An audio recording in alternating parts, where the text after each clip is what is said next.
آپ کو پتہ ہے صحابہ فرماتے ہیں بچے کھیل رہے ہوتے تھے تو حضور جب گزرتے تھے تو بچوں کو السلام علیکم کہتے تھے.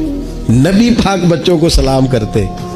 حضور فرماتے ہیں السلام علیکم، بچوں کو سلام کرتے اور پہل کرتے سلام لینے میں. آپ بچوں کو سلام کرنا شروع کر دیں، امید ہے بچے بھی سب کو سلام کرنا شروع کر دیں گے. لیکن یہ شکوہ کرنا کہ لو جی میں اتنا بڑا بزرگ آدمی ہوں، میں اتنا بڑا پڑھا لکھا ہوں، میری یہ شخصیت ہے، آپ نے مجھے سلام ہی نہیں کیا، یہ تو مفت کا رٹا ہے. حضور بچوں کو سلام کرتے تاکہ بچوں کو السلام علیکم کی سمجھ آ جائے. یہ بچوں کو سکھائیں، انہیں یاد کرائیں، اور اس کا طریقہ یہ ہے کہ آپ ان کو سلام لینے میں پہل کریں، آپ ان کو سلام کہیں.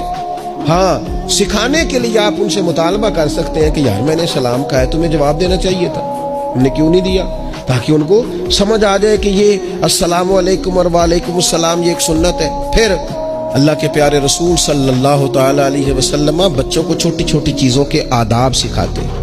حضور تشریف فرما تھے تو ایک بچہ اندر آ گیا، السلام علیکم کہہ کے داخل ہو گیا. تو محبوب کریم نے بڑی محبت سے بڑے خوبصورت لہجے میں فرمایا بیٹا واپس جاؤ، پہلے اجازت لو، پھر سلام لو، جب اجازت مل جائے پھر اندر آنا.